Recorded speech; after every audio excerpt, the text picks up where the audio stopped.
এবার বিশ্বের অন্যতম পরাশক্তি চীন বাংলাদেশকে প্রতিরক্ষা খাতে এমনভাবে সহায়তা করতে এগিয়ে এসেছে যা এক কথায় নজিরবিহীন। তবে এবারের সাহায্য কোনো সাধারণ অর্থনৈতিক প্যাকেজ বা অবকাঠামো নির্মাণের চুক্তি নয়, বরং এমন কিছু যা বাংলাদেশের সার্বভৌমত্বকে এক নতুন উচ্চতায় নিয়ে যেতে চলেছে। চীন তার বন্ধুত্বের হাত বাড়িয়ে দিয়ে বাংলাদেশকে কেবল তৈরি করা অস্ত্র দিচ্ছে না, বরং নিজেদের মাটিতেই ভয়ঙ্কর সব সমরাস্ত্র তৈরির কারখানা স্থাপনের সুযোগ করে দিচ্ছে। মিসাইল ও রকেট তৈরির অত্যাধুনিক প্রযুক্তি এখন বাংলাদেশের হাতে, দেওয়া হচ্ছে বিশ্বমানের প্রশিক্ষণও। বাংলাদেশের প্রতিরক্ষা শিল্পে শুরু হতে চলেছে এক নতুন বিপ্লব, যার নাম মেড ইন বাংলাদেশ সমরাস্ত্র। এই অভূতপূর্ব পদক্ষেপে কিভাবে বদলে যাচ্ছে বাংলাদেশের সামরিক সক্ষমতা, আর চীনের এই দুহাত ভরে দেওয়া সহায়তার পেছনে আসল উদ্দেশ্য কি, আর কেনই বা প্রতিবেশী রাষ্ট্র ভারতের কপালে পড়ছে গভীর চিন্তার ভাঁজ।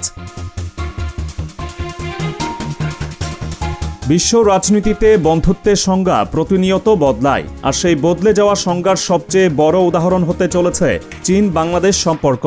বাংলাদেশের সাম্প্রতিক রাজনৈতিক পালাবদলের পর যখন অনেকেই ভবিষ্যৎ নিয়ে দ্বিধায় ছিলেন, তখন চীন অত্যন্ত জোরালোভাবে ঘোষণা দেয় যে ঢাকার সাথে বেজিংয়ের সম্পর্ক অটুট থাকবে।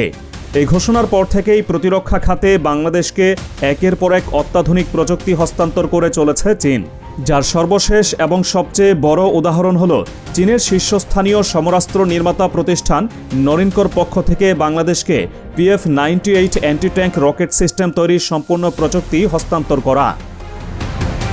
বিষয়টিকে সহজভাবে বুঝতে হলে ট্রান্সফার অফ টেকনোলজি বা প্রযুক্তি হস্তান্তর বিষয়টি জানতে হবে।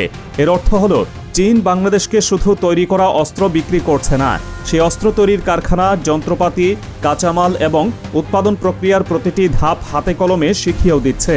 অর্থাৎ এখন থেকে বাংলাদেশেই তৈরি হবে এই শক্তিশালী ট্যাঙ্ক বিধ্বংসী রকেট।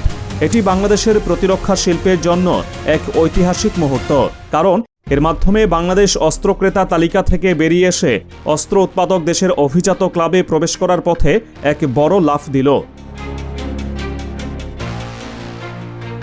PF-98 যা তার বিধ্বংসী ক্ষমতার জন্য কুইন বি বা রানী মৌমাছি নামেও পরিচিত, সেটি কোনো সাধারণ অস্ত্র নয়। এটি একটি 120 মিলিমিটারের unguided anti tank rocket system, যা বর্তমান বিশ্বের যে কোনো তৃতীয় প্রজন্মের মেইন ব্যাটল ট্যাঙ্ককে ধ্বংস করার ক্ষমতা রাখে। এর সবচেয়ে বড় সুবিধা হল এর বহনযোগ্যতা। ফাইবার গ্লাস দিয়ে তৈরি হওয়ায় এর লঞ্চারটির ওজন মাত্র 10 কেজি, যা একজন সৈন্য সহজেই কাঁধে বহন করতে পারে। গোলাবারুদ সহ এর মোট ওজন দাঁড়ায় প্রায় 26 কেজি। যুদ্ধক্ষেত্রে এর ব্যবহার অত্যন্ত সহজ, কিন্তু এর আঘাত কঠিন ট্যাঙ্কের বর্ম ভেদ করে ভেতরে থাকা সবকিছু জ্বালিয়ে দেওয়ার জন্য যথেষ্ট। তাই ভয়ঙ্কর অস্ত্রটি যখন মেড ইন বাংলাদেশ ট্যাগ নিয়ে দেশের মাটিতেই তৈরি হবে, তখন আমাদের সেনাবাহিনীর মনোবল এবং সক্ষমতা নিঃসন্দেহে অনেক দূর পৌঁছাবে। এতদিন ধরে বাংলাদেশকে এই ধরনের অস্ত্র বিপুল পরিমাণ বৈদেশিক মুদ্রা খরচ করে বিদেশ থেকে আমদানি করতে হতো, কিন্তু এখন দেশেই উৎপাদন শুরু হলে একদিকে যেমন দেশের টাকা দেশেই থাকবে, তেমনি জরুরি মুহূর্তে অস্ত্রের জন্য অন্য কোনো দেশের দিকে তাকিয়ে থাকতে হবে না।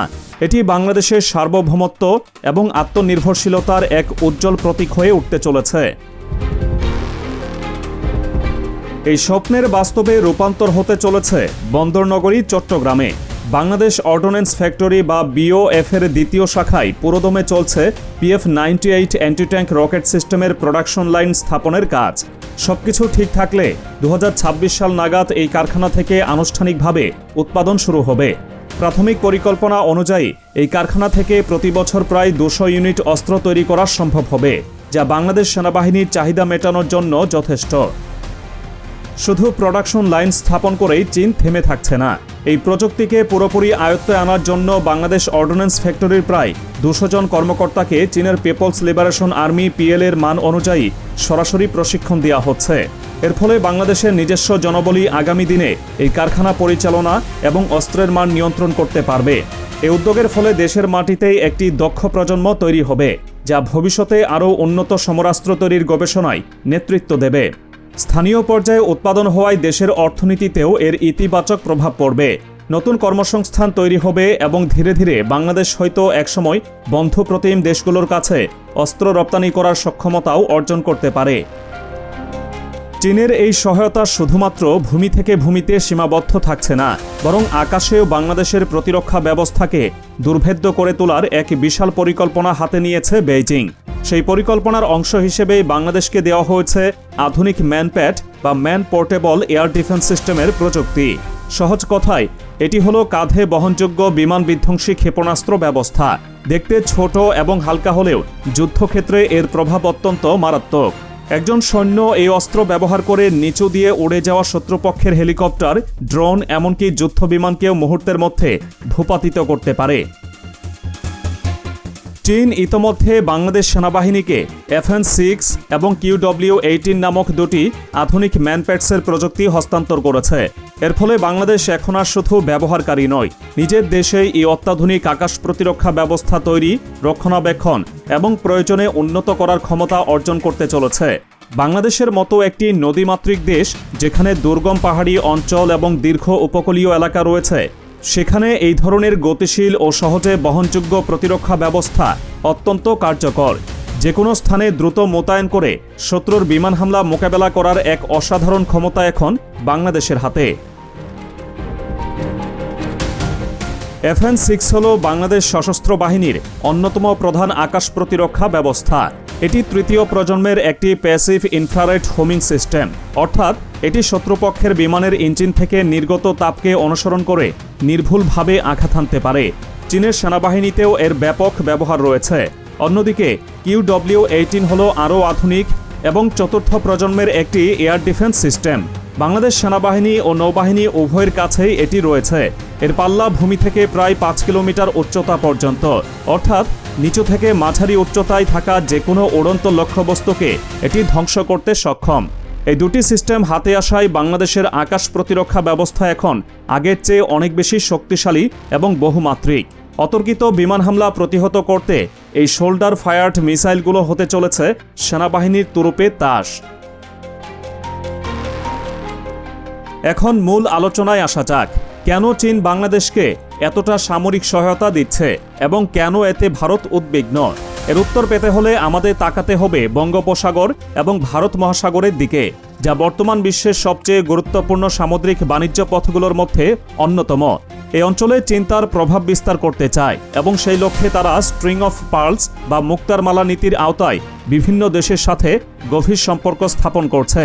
বাংলাদেশ এই অঞ্চলের একটি অত্যন্ত গুরুত্বপূর্ণ স্থানে অবস্থিত। মিলিটারি এবং অর্থনৈতিকভাবে শক্তিশালী একটি বাংলাদেশ যদি চীনের ঘনিষ্ঠ মিত্র হিসেবে আবির্ভূত হয়, তবে তা এই অঞ্চলে চীনের অবস্থানকে বহুগুণে শক্তিশালী করবে। অন্যদিকে ভারত ঐতিহ্যগতভাবে দক্ষিণ এশিয়াকে তার প্রভাব বলয়ের অংশ হিসেবে দেখে। বাংলাদেশের প্রতিরক্ষা শিল্পে চীনের সরাসরি প্রবেশ এবং প্রযুক্তি হস্তান্তরকে ভারত তার আঞ্চলিক নিরাপত্তার জন্য একটি বড় চ্যালেঞ্জ হিসেবে দেখছে। বিশেষ করে বাংলাদেশের মাটিতে চীনের প্রযুক্তিতে ট্যাঙ্ক বিধ্বংসী রকেট এবং বিমান বিধ্বংসী মিসাইল তৈরি হওয়াটা ভারতের উত্তর পূর্বাঞ্চলীয় রাজ্যগুলোর নিরাপত্তার জন্য একটি নতুন সমীকরণ তৈরি করেছে। স্বাভাবিকভাবেই ভারতের কপালে চিন্তার ভাঁজ পড়ার যথেষ্ট কারণ রয়েছে। একটি আত্মনির্ভরশীল এবং আধুনিক অস্ত্রে সজ্জিত বাংলাদেশ সেনাবাহিনী নিঃসন্দেহে ভারতের সামরিক পরিকল্পনাবিদদের নতুন করে ভাবতে বাধ্য করবে। চীনের এই পদক্ষেপকে ভারত সরাসরি তার বাড়ির উঠোনে বেইজিংয়ের সামরিক উপস্থিতি হিসেবেই গণ্য করছে। এই প্রযুক্তি হস্তান্তরের ফলে বাংলাদেশ কেবল সামরিকভাবেই শক্তিশালী হচ্ছে না, দর কষাকষি টেবিলেও ঢাকার অবস্থান আগের চেয়ে অনেক বেশি পোক্ত হচ্ছে। তাই সব মিলিয়ে বাংলাদেশ তার প্রতিরক্ষা নীতিতে এক নীরব বিপ্লব ঘটিয়ে চলেছে। বিদেশি অস্ত্রের ওপর নির্ভরতা কমিয়ে মেড ইন বাংলাদেশ সমরাস্ত্র তৈরির যে যাত্রা শুরু হয়েছে, তা নিঃসন্দেহে দেশের জন্য এক বিশাল গর্বের বিষয়। PF-98 অ্যান্টি ট্যাঙ্ক সিস্টেম হোক বা FN-6 ও QW-18 ম্যানপ্যাডস, এগুলো এখন আর শুধু বিদেশি নাম নয়, এগুলো হতে চলেছে বাংলাদেশের মাটিতে জন্ম নেওয়া প্রতিরক্ষা শক্তির প্রতীক। চীনের এই সহায়তা এবং প্রযুক্তি হস্তান্তর বাংলাদেশকে আঞ্চলিক শক্তিতে পরিণত হওয়ার পথে নিঃসন্দেহে কয়েক ধাপ এগিয়ে দিয়েছে। এই নবজাগরণ কেবল দেশের সার্বভৌমত্বকেই সুরক্ষিত করবে না, ভবিষ্যতে বিশ্ব দরবারে বাংলাদেশকে একটি প্রযুক্তিগত উন্নত এবং সামরিকভাবে স্বাবলম্বী রাষ্ট্র হিসেবে পরিচয় করিয়ে দেবে।